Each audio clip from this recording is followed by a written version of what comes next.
The Mummy was way more than just an adventure flick. It was danger, romance, and ancient terror. The content made the late 90s feel larger than life. Honestly, that is exactly why it hits so different today. While Hamunaptra lives on in our memories, the cast that brought that world to life has changed quite over time. Some found success, others faced hard times, and a few are gone now. This is the cast of The Mummy, then now. What really gets us is not just how they changed, but how that sense of adventure still feels so alive in this. Anck-su-namun is the dark force at the heart of the film. Her beauty, ambition, and forbidden love are what kickstarted the curse. Patricia Velasquez was 28 when the movie hit in 1999. She was born in 1970. She gave the character a vibe that was both seductive and dangerous from the very first moments she appeared on screen. What makes her so memorable is that she is not just written as some villain, as trophy girlfriend. She projects desire and calculation at once, turning an ancient betrayal into a story that feels tragic. Her bond with Imhotep gives the story its soul. Every scary moment in this film grows out of love twisted in obsession. Velasquez brought real grace and mystery to the role, making Anck-su-namun feel like a legend reborn,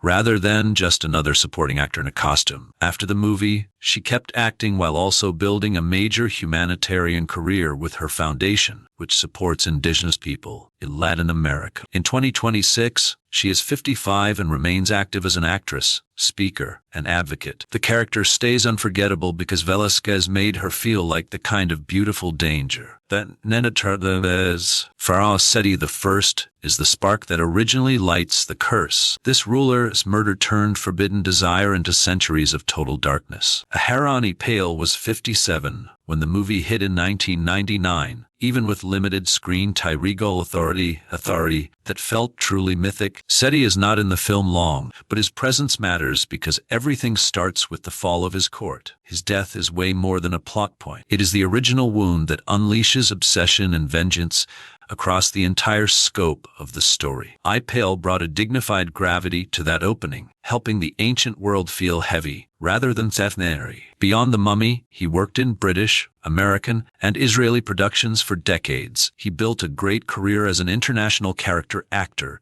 Sadly, he died at 74 in 2016, of fighting cancer. Pharaoh Seti remains memorable because Ipale gave that opening betrayal a sense of royal sorrow that stews through the story. Imhotep is the nightmare at the heart of The Mummy. He is the cursed high priest whose return turns a simple treasure hunt into a supernatural reckoning. Arnold Vosloo was 36 when the movie hit theaters in 1999. He was born in 1962. He gave Imhotep something most movie monsters never get: tragedy. He did not play the character like a simple player. He played him as a man whose love turned into obsession, with a punishment that outlived time. That is why he is so memorable despite the horror, and the Zloob Sand vote keeps that character's longing through. He is terrifying, sure, but he is also haunted by the one desire that keeps dragging him toward living. After The Mummy, Vosloo kept working steadily in both film and television. Fans later saw him in Blood Diamond, 24, and G.I. Joe: The Rise of Cobra. Today, at 63, he is still remembered as one of the most commanding movie villains of villains. Imhotep endures because Vosloo made evil feel ancient, romantic, and deeply wounded all at the same time. Dr. Alan Chamberlain is one of those scholars whose curiosity accidentally pushes the film to Zam. He plays a man who thinks knowledge can control what it uncovers. Jonathan Hyde was 51 when the movie arrived. He brought the character an elegant seriousness that fit the movies,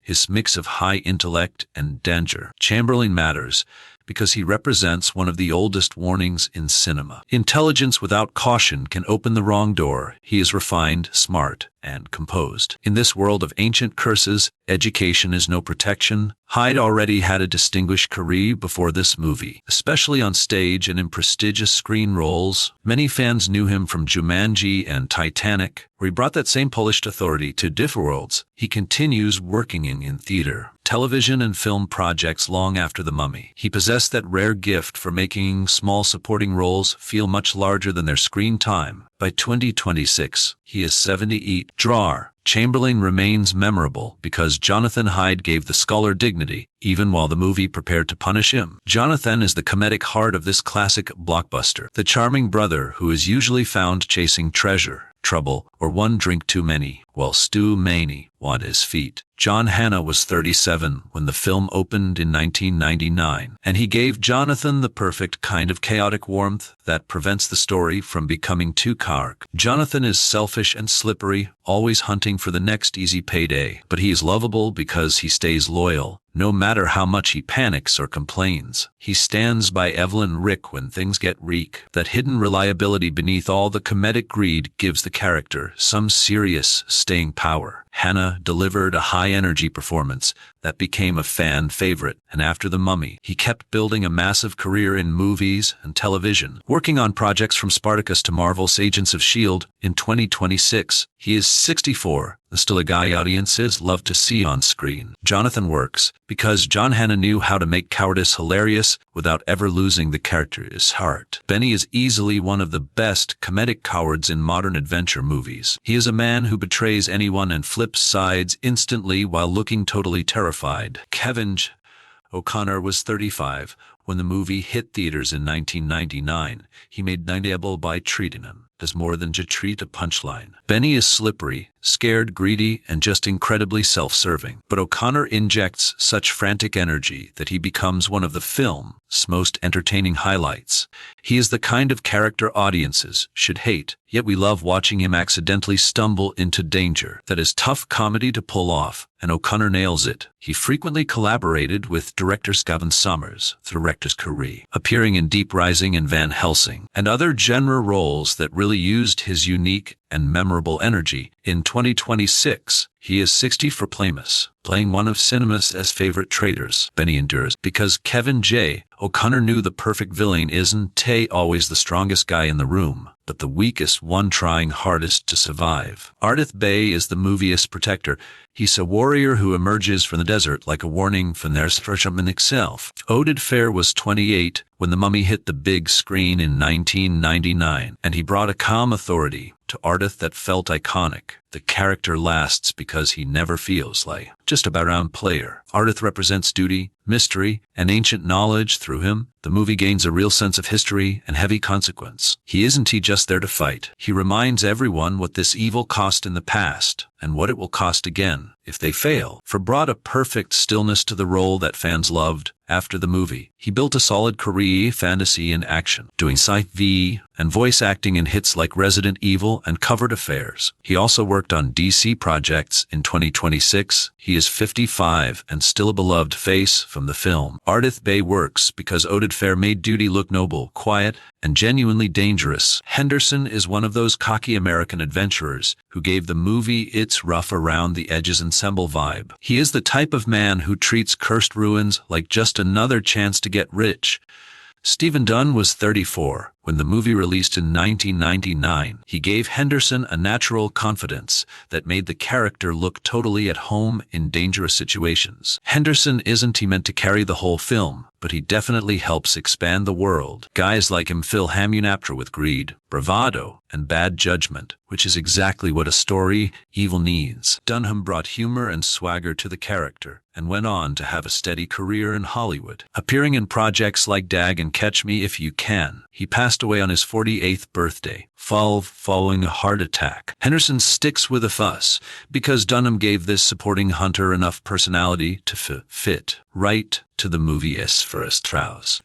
Terrence Bay serves as one of the movie's silent protectors, a museum curator whose calm intelligence hides a deep loyalty to a secret war that is centuries old. Eric Avari was 47 when The Mummy was released back in 1999. He brought real warmth, wisdom, and a heavy sense of gravity to the role. Dr. Bay stands out because, like a generic background figure, you see history in his eyes. When the truth of his loyalty comes out, the movie gains a whole new love emotional weight. He represents duty without all the flash, pure knowledge used for sacrifice, not for grabbing power. Avari built a legendary career as a recognizable face in genre fiction, landing big roles in projects like Stargate, Independence Day, Heroes, and countless TV spots where his presence instantly makes everything feel more authentic. In 2026, he is 74 and has mostly stepped away from acting, though Ninity's fantasy and sci-fi fans still deeply admire him. Dr. Bay lasts because Eric gave Largen exactly what it needed. A guardian whose calm feels far more powerful than fear. Daniels is that American treasure hunter